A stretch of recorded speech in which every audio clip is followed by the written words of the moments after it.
Hi Leo, welcome. This is your reading. Be open-minded, hindi halos lahat makaka-resonate. Piliin niyo lamang and thank you nga po pala sa mga nag-subscribe at sa mga bumabalik. Welcome po tayo. Tingnan natin kung anong mensahe sa iyo, Leo. Give me the message for Leo, please.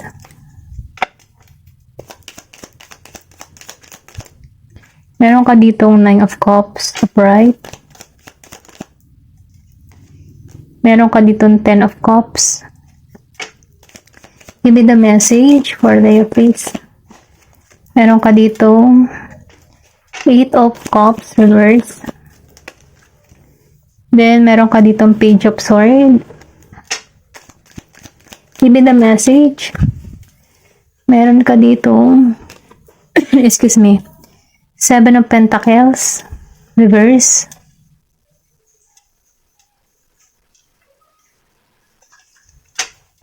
Okay, tingnan pa natin ano. Meron ditong ano, 2 of Wands.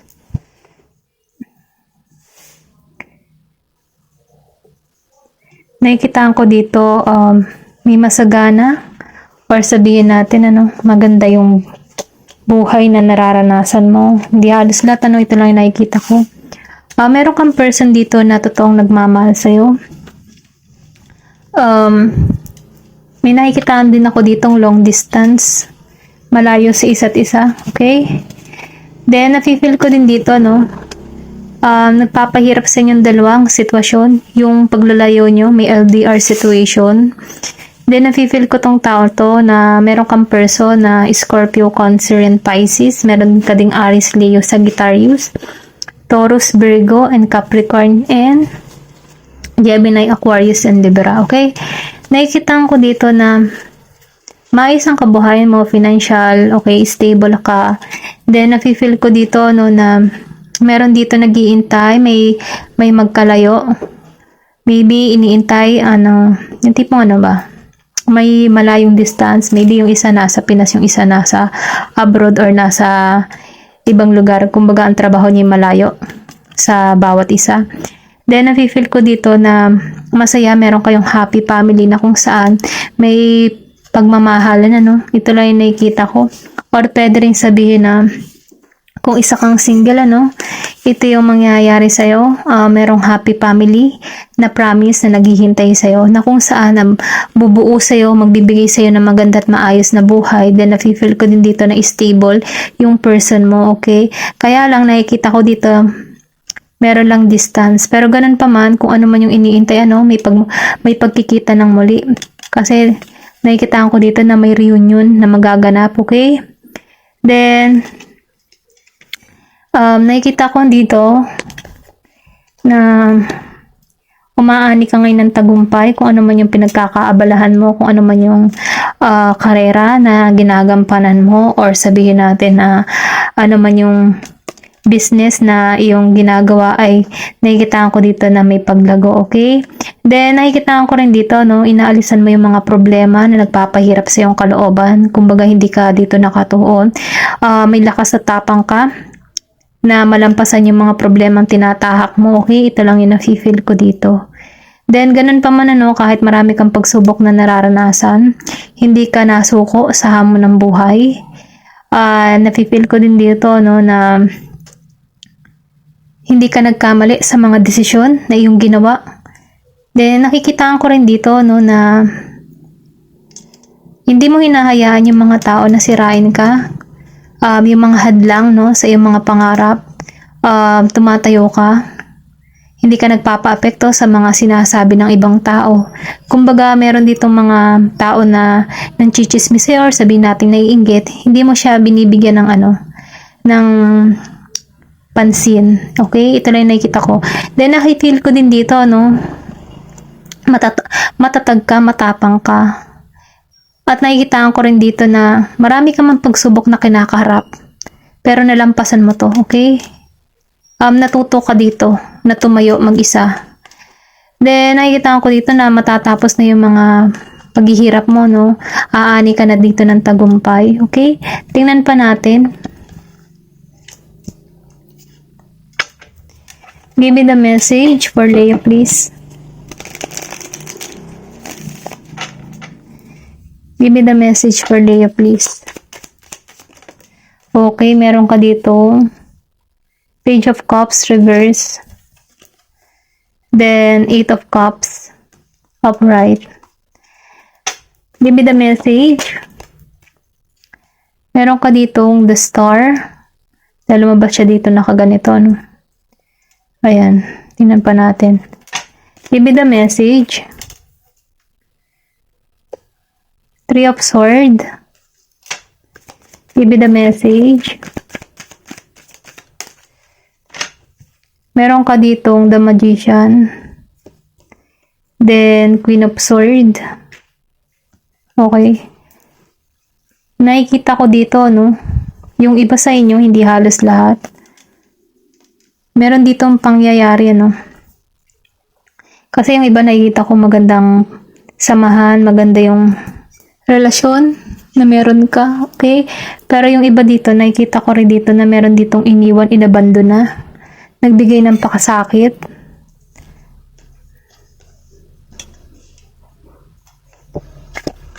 Kung makikita mo dito, yung the Star, hindi to nagkaroon ng kumbaga, wish fulfillment. Walang ganun na naganap dito sa pangyayari nito. Meron ka ditong person na Gemini, Aquarius, Libra. Yung nagbigay sa'yo ng pasakit, okay? Then, nakikitaan ko rin dito ng Scorpio, Cancer, and Pisces. Meron ditong tao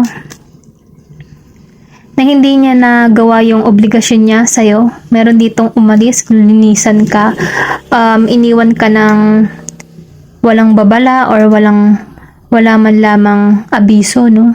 Iniwan ka dito ng biglaan. Then, nafe-feel ko din dito, no? Meron ditong tao na, nagbibigay ng hindi maganda. Meron dito kasi ditong Magician. Pwede ring sabihin na meron tao ditong gumugulo ng iyong relasyon, yung love life mo, or sabihin natin na family, no?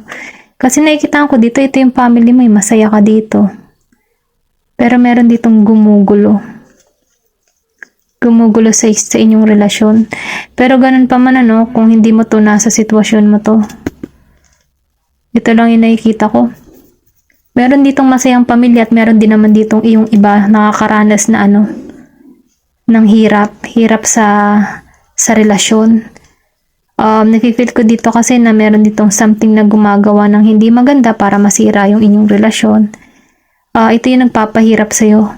Feeling biktima ka sa sitwasyon na ito. Pero nakikitaan ko dito na mahal ka ng tao na to.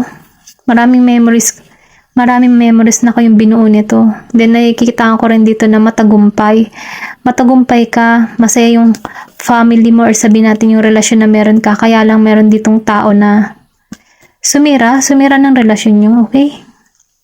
Meron ditong gumagawa ng itim na mahika or palipad hangin or sabihin natin spell para sa relasyon mo, inggit, may galit sa'yo. Then, nafe-feel ko dito na dahil lumabas tong the Star, meron ditong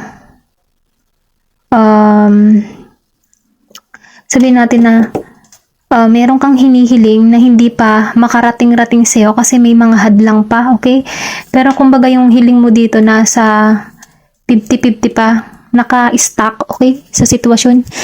Kumbaga hindi makadaloy sa'yo ng dire-diretso dahil meron ditong gumagawa ng hindi maganda para ma-stuck ka sa sitwasyon, para hindi magtuloy-tuloy yung blessing, or sabihin natin na maging masaya yung love life na meron ka, no? Then, nakikita ko dito may nagbikti, okay?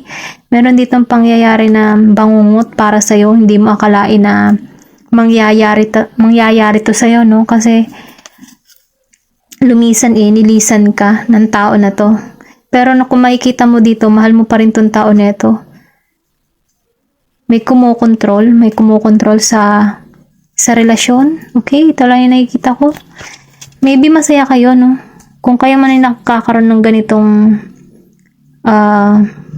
family, no? Maybe may tao dito, masaya kasi kayo dito, Makikita mo dito, masaya, okay kayo, okay yung bonding, Pero meron ditong tao na gumugulo sa inyong relasyon kung bakit kayo nagkalayo, or pwede rin sabihin na may lumisan din dito. May pumana, okay? Or pwede rin sabihin na naging bangungo to para sa'yo. Sobrang sakit ng naranasan mo dito. Sobrang pighati, ganun. At hindi mo maramdaman na ba't nagkaganito. Bakit nagkaganito yung nangyari sa inyo. Kasi meron ditong gumagawa eh. May gumagawa ng hindi maganda. Kumokontrol. Para baga ma-stuck ka sa ganitong sitwasyon. Hindi ka makaalis. Maybe yung person mo nanlamig bigla sa'yo. Kung dati, sobrang sweet sa'yo, or sabihin natin na mahal ka, no? Pero may panlalamig na nangyayari. Dahil nga meron tao dito. Excuse me. May gumagawa ng hindi maganda. Ito lang yung nakikita ko, no? Pero kung makikita mo dito, malalampasan nyo to. Kung kayo talaga yung nakadestiny mo, kasi meron dito destiny talaga. Pwedeng sabihin ito yung mangyayari sa iyo in the future. At ito yung nangyayari sa iyo ngayon, okay? Or pwede rin sabihin ito yung nangyayari sa iyo in the past, masaya kayong pagsasama. Pero may gumawa ng hindi maganda. Or pwede rin sabihin dalawang kwento ito nakikita ko dito. Merong mga masasaya yung family at meron din ditong hindi naging masaya sa family niya. Okay? Ito lang yung nakikita ko kasi marami kayo eh. Maraming nanonood, maraming energy tayong nababasa dito. Pero ganun pa man, ito lang yung nakikita ko. Meron ditong masayang pamilya at meron din dito na dumaranas ng kahirapan, pighatian. Okay? Kung meron kang person dito na Gemini, Aquarius, Libra, and Scorpio, Cancer, Pisces. Meron ditong inalisan, inabandona. Then itong nakikita kong nagiging masayang pamilya, meron ka ditong person na Aries, Leo, Sagittarius, and Virgo, Cancer, and Pisces. Okay? Ito lang yung nakikita ko. And then Taurus. Ito lang yung nakikita ko. Tingnan pa natin sino tong gumagawa ng hindi maganda, or sino tong gumagawa ng black magic sa relasyon nyo. Magtatagumpay ba to? Give me the message. Sino tong gumagawa ng black magic na to? Meron ditong the moon. Give me the message. Knight of Swords, the High Priestess. Yung taong ito, yung gumagawa ng hindi maganda, Pisces energy siya. Then, nakikitaan ko rin dito ng Gemini, Aquarius, Libra.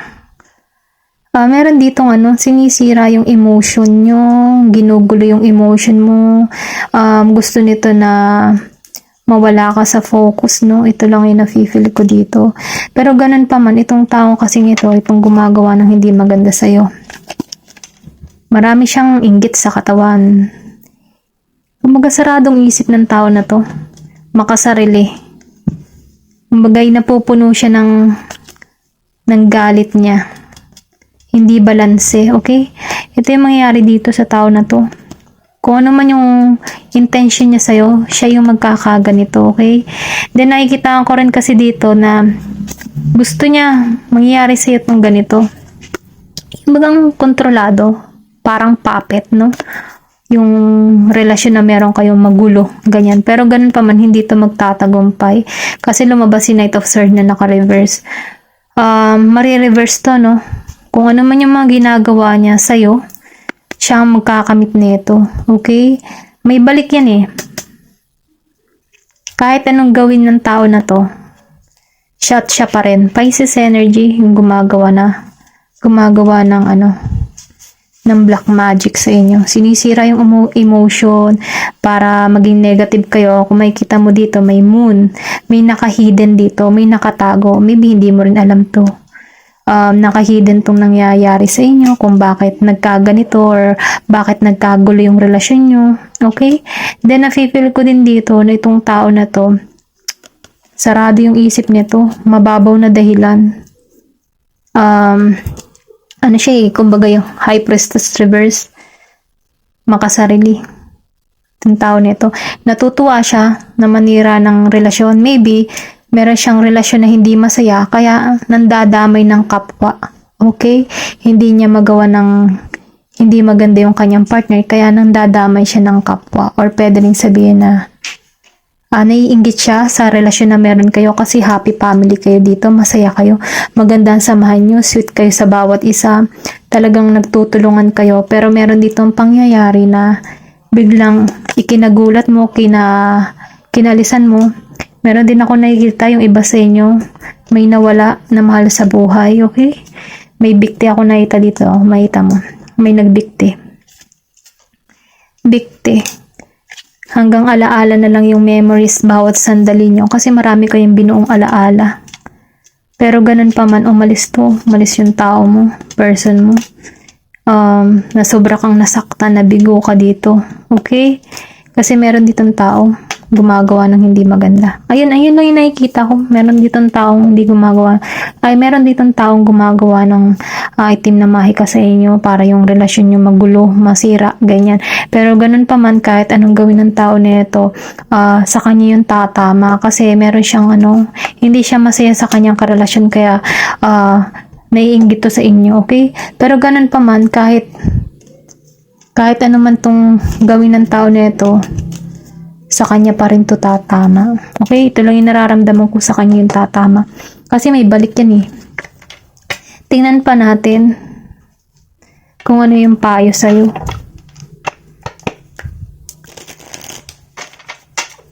Give me the message for Leo, please. Meron dito, pure intention. The fairy of manifestation will help you to use your wishes wisely. Manifest your heart desire with pure intention and for the highest good of all. Okay? So, ibig sabihin meron ka ditong hiling na matutupad. Kung ano man yung mga hinihiling mo, madali mo siyang mamamanifest. Maniwala ka lang at manalangin palagi, kasi meron ka ditong hiling na makakamit. Kung ano man yung mga minimithi ng puso mo, na intention, yung pure intention. Tingnan pa natin. Give me the message for Leo, please.